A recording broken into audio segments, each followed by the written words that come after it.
Dire straits, critically and dangerously low. Just a few ways police departments across the country describe their shrinking staffing levels. And it's really no different in Lexington, where even the pool of potential applicants is drying up. And I asked some officers who recently left the force why they think that is. For generations, you feel the pride when you put the uniform on. Men and women have answered the call. Making changes to people's lives every day, it's truly amazing. To walk the thin blue line. The only regret is not doing it any sooner. But the burning desire to be the police is quickly fading, as some say the psychological toll the job takes is no longer worth the reward.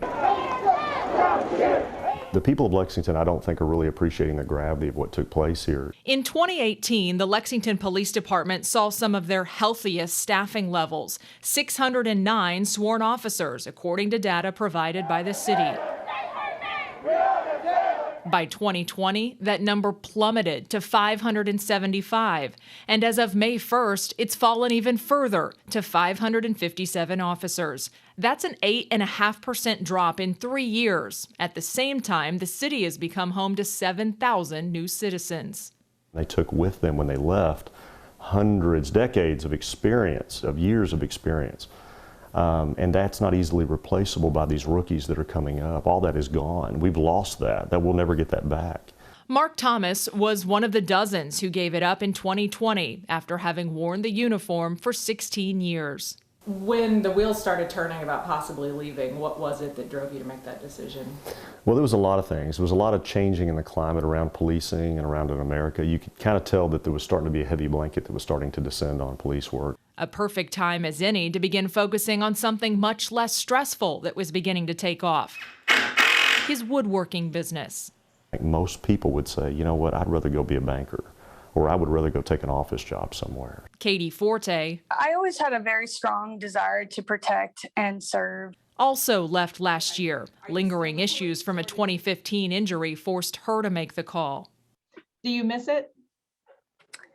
I definitely miss a lot of aspects of it, yes. Katie told me she learned from the summer protests to listen, because that's how you grow, both personally and professionally. She says she also understands how the uncertainty, how political and social pressures from the job could drive someone from it. I'm sure most officers don't wake up in the morning with the intent to go out and get into a fight or a deadly situation.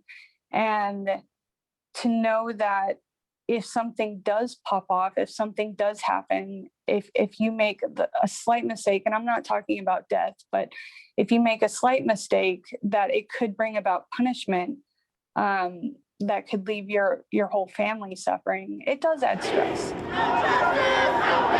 It's an unfortunate reality for those who got into it for all the right reasons. And it's tragic because being a police officer in Lexington was the honor of my life. Trying to persuade the next generation to answer the call. Yes, it's going to be hard.